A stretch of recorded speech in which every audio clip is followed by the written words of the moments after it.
মাথায় টুপি নাই, মুখে দাড়ি নাই, গায়ে পাঞ্জাবি নাই, তোমার ভিতরে ইসলাম নাই, তুমি আবার ইসলামী হুকুমত কায়েম করবা। নিজেদের মধ্যে ইসলাম নাই, অথচ এরা ডাইরেক্ট ইসলামী হুকুমতের কথা বলে মানুষকে ধোঁকাবাজি করছে। মূলত জামাত ইসলাম গত কয়েকদিন আগে ওসামা ভাই একটা কথা বলেছিল যে জামাত ইসলাম কোনো আকীদা এবং আমলী সংগঠন না। তাহলে আমার প্রশ্ন হলো, যদি এটা আকীদা এবং আমলী সংগঠন না হয় তাহলে এটা নিশ্চয়ই গণতান্ত্রিক সংগঠন। আমরা তো ওইটাই বলতে চাচ্ছি বারবার যে আপনারা একটু ঘোষণা দেন যে জামাত ইসলাম ইসলামিক দল না, এটা একটা গণতান্ত্রিক সংগঠন। বাস এটা যদি ঘোষণা দেন তাইলে তো মানুষের ধোঁকাবাজি করার দরকার নাই যে জামাত ইসলাম ইসলাম কায়েম করতে চায়। আমরা আগাগোড়াই আমাদের বর্তমান বাংলাদেশের বুজুর্গ আমাদের মহিবুল্লাহ বাবুনগরী সাহেব দামাত বারাকাতুহু আলী, আমরা হযরতের ভরপুর হায়াতে তৈবা কামনা করি। আল্লাহ তাআলা এই সাহসী মধ্যে মুজাহিদের ছায়া আমাদের জন্য দীর্ঘ করেন। আমিন। আসসালামু আলাইকুম ওয়া রাহমাতুল্লাহ। সম্মানিত ভিউয়ার্স, জামাত ইসলামকে দাবানোর জন্য ত্রিমুখী না চতুর্মুখী অবস্থান থেকে তীর নিক্ষেপ করা হয়। তারই ধারাবাহিকতা আজকে রেজওয়ান রফিকি, যেটা বাংলাদেশের মুফতি রেজওয়ান রফিকি চরমোনাই ইসলামী আন্দোলন কর্তৃক যে রেজওয়ান রফিকি তিনি যে কাজগুলো করছেন, তিনি জামাত শিবিরকে থামাতে হবে, তাদের সাথে দ্বন্দ্ব আদর্শিক রাজনৈতিক নয়, এভাবে বক্তব্য দিয়ে কালকে যে ভিডিও প্রচার করেছেন, বই উন্মুক্ত করেছেন, এটার মৌলিক কারণ হচ্ছে এই ব্যক্তিটা আব্দুল্লাহ বিন উবাইয়ের চেয়ে খারাপ। তার কারণ হচ্ছে ইসলামপন্থীদেরকে দাবানোর জন্য, মুসলমানদেরকে থামানোর জন্য, ইসলামের ধারকবাহদেরকে বিতর্কিত করার জন্য, ইসলামকে বিকশিত না করে ইসলামকে বিতর্কিত করার জন্য এই কাজগুলো তিনি করতেন। তিনি যে কাজগুলো করছেন মুসলমানদের জন্য, এটা কঠিন একটি অবস্থান দাঁড় করাবে। তিনি যে কাজগুলো করছেন মুসলমানদেরকে মার খাওয়াবে, তিনি যে কাজগুলো করছেন মুসলমানদেরকে হত্যা করাবে, তিনি যে কাজগুলো করছেন এদেশের মুসলিম উম্মাকে বিপদে ফেলার জন্য করছেন। তিনি যে কাজগুলো করলেন, এই লোকটা নাস্তিকের চেয়ে খারাপ কাজ করছেন।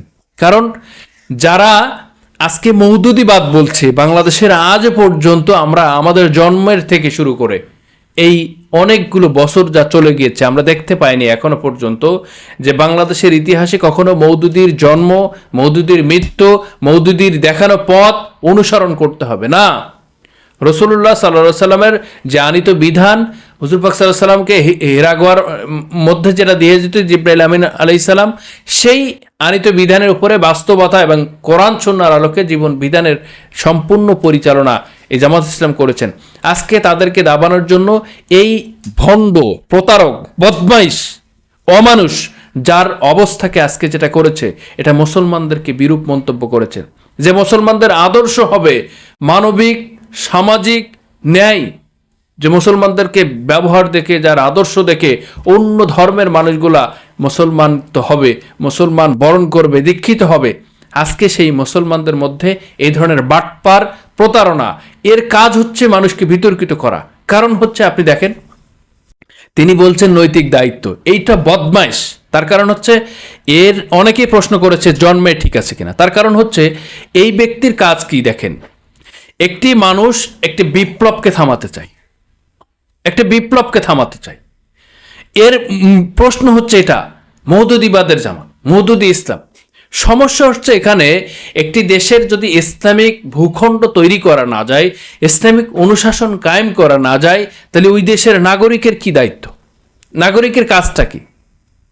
তোমার আদর্শগত দিক যদি ত্রুটি থাকে, তুমি সেটা ধরিয়ে দাও যে এটাকে তোমাকে পরিবর্তন করতে হবে। তোমাকে তো বলে নাই যে মুসলিম উম্মার মধ্যে ফাটল সৃষ্টি করার। তোমার তো ইবলিসের চেয়ে বড় ইবলিস। তুমি তো ইবলিস না, ইবলিসের ওস্তাদ তুমি। তার কারণ হচ্ছে এই মুসলিম উম্মাকে ধ্বংস করার জন্য যে কাজ করে, মুসলমানদেরকে ফিতনার মধ্যে ফেলে দেয়, মুসলমানদেরকে ফিতনার মধ্যে ফেলিয়ে মুসলমানদেরকে ধ্বংস করা যায়। আর বিদেশি টাকা, রয়ের টাকা, ভারতের টাকা, আওয়ামী লীগের টাকা খেয়ে যারা এই কাজগুলা করে, তারা এদেশের মানুষ হতে পারে না। এদেশের মানুষ তো হতেই পারে না, এই ভূখণ্ডের মুসলমানদের বন্ধু হতে পারে না। এই বাটপার, এই অমানুষ, যাকে আজকে মানুষ বিতর্কিত করছে জন্মের ত্রুটি নিয়ে, আজকে আমি সেটাই একটি কথা বলতে চাই। এদেশের বিপ্লব ঘটিয়েছে, এদেশে জীবন দিয়েছে, রক্ত দিয়েছে, এদেশের ইসলামী আন্দোলন শুরু করেছে, আর আকিমউদ্দিন কোরআন প্রতিষ্ঠা করছে। আর তুই কতখানি প্রতিষ্ঠা করেছে, তুই কতখানি ইসলামের জন্য কাজ করেছে, দেশের বিপ্লবে কতখানি তোর ভূমিকা ছিল, ইসলামপন্থীদের কোরআনের আইন পাশ করার জন্য, ইসলামিক অনুশাসন কায়েম করার জন্য তোর কয়টা দল কাজ করেছে? এই মারাত্মক পয়জনকে যদি আপনারা বয়কট না করতে পারেন, এই টাকা খেয়ে খেয়ে অন্যের দালালি করতে করতে যে কাজগুলো করছে, এটা ইসলামপন্থীদের ফিতনায় ফেলছে না, শুধু এটা মুসলমানদেরকে ধ্বংস করার চিন্তা করছে। আর বিধর্মীরা যখন মুসলমানদেরকে ধ্বংস করবে, মুসলমানদেরকে মারবে, তখন তারা কিন্তু গোল টুপি, লম্বা টুপি, 5 কল্লি টুপি কি 10 কল্লি টুপি এগুলো দেখবে না, কার মাথায় পাগড়ি আছে কি না আছে এটা দেখবে না, কার মুখে 16 আনা দাড়ি আছে কি না আছে এটাও দেখবে না। তারা যখন অন্য ধর্মের থেকে বা অন্য মুসলমান মোনাফিক যারা আছেন এবং বিধর্মী যারা আছেন, তারা যখন মুসলমানকে নিধন করবে, তখন গড়ে কাটবে। কে চরমনাই, কে ছড়ছি নাই, কে জামাত ইসলামী, কে আট্রসি, কে খানপুরি, কে এইসব দেখবে না। মুসলমানদেরকে যখন নিধন করা হবে, মুসলমানদেরকে যখন হত্যা করা হবে, মারা হবে, তখন কিন্তু গড়ে মারবে। কোন কোন টুপি এটাও দেখবে না, কোন দলের এটাও দেখবে না, কোন আদর্শের এটাও দেখবে না। সুতরাং কত বড় অমানুষ হলে মুসলমানদের মধ্যে এই ধরনের বিভেদ সৃষ্টি করতে পারে। আর এই বিভেদ সৃষ্টির সুযোগ নিয়ে বিধর্মীরা, অন্য ইসলাম বিরোধীরা, ইসলাম বিরোধী শক্তিরা কিভাবে সুযোগ পেয়ে যায় যে তাদের মধ্যেই তো ঐক্য নাই, তাদেরকে ধর, তাদেরকে মার, তাদেরকে ধ্বংস কর, কারণ ওকে মারলে আমি যাব না, আমি তো ওর বিরুদ্ধে। মুসলমান দল তাই কি, আমি তো ওর বিরুদ্ধে। মুসলমান আমি আসি তাই কি হচ্ছে, আমি তো জামাতের বিরুদ্ধে, আমি তো জামাতের পাশে যাব না। এই অমানুষের কারণে আজকে বাংলাদেশে ইসলামিক অনুশাসন কায়েম হয় না। এই অভদ্র মানুষের কারণে বাংলাদেশের মুসলমানরা আজকে জাগ্রত বিপ্লব নিয়ে খাড়া হতে পারে না। এদের জন্যই মুসলমানরা আজ নিপতিত, এদের জন্যই মুসলমানরা আজ নির্যাতিত, এদের জন্যই অসংখ্য ভাই আজকে তাদেরকে রক্ত ঝরাতে হয়েছে, মৃত্যুবরণ করতে হয়েছে। শাপলা চক্র নিয়ে তার ভূমিকা কী ছিলেন?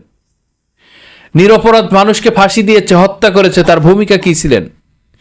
ইসলামের জন্য, এদেশের উন্নয়নের জন্য, এদেশের মুসলিম প্রতিষ্ঠার জন্য তার কি ভূমিকা রয়েছে? এই সমস্ত বিষয় নিয়ে আপনি যদি গবেষণা করেন, চিন্তা করেন, আপনি যদি অবস্থাকে নিজের নিরপেক্ষ চোখ দিয়ে দেখেন, তাহলে এই মানুষটা ফিতনাবাজ শুধু না, মুসলমানদের, ইসলামের, কোরআনের, রসুলের শত্রু। আরে মানুষের মধ্যে ভুল থাকতে পারে, মানুষের মধ্যে, মানুষ তো ফেরেশতা না। আদম আলাইসাল্লাম, হাওয়া আলাইসাল্লাম থেকে ভুল, সেখান থেকে ভুল হয়ে আসছে। কারণ কোনো মানুষ ভুলের ঊর্ধ্বে নয়। আমি সেটাও বলছি না যে জামাত শিবির ফেরেশতা, কিন্তু তার অবস্থাকে, তার প্রেক্ষাপটকে কোন যুগে এনেছে, কিভাবে এনেছে দেখছেন? তার জন্য যদি একটি ভোট কম পায়, একটি আসন থেকে হেরে যায়, ইসলাম হেরে যাবে, রসুলের আদর্শ বাস্তবায়নের দিক কমে যাবে, কোরআন সুন্নাহর আইনকে বাস্তবায়নকে হেরে যাবে। এই বড় ফিতনাবাজকে যদি আপনি মুসলমান মনে করেন, যদি সে অমানুষ না হয়, যদি তার জন্মের ত্রুটি না হয়, তাহলে আজকের মুসলমান কি অবস্থায় পড়বে চিন্তা করেছেন?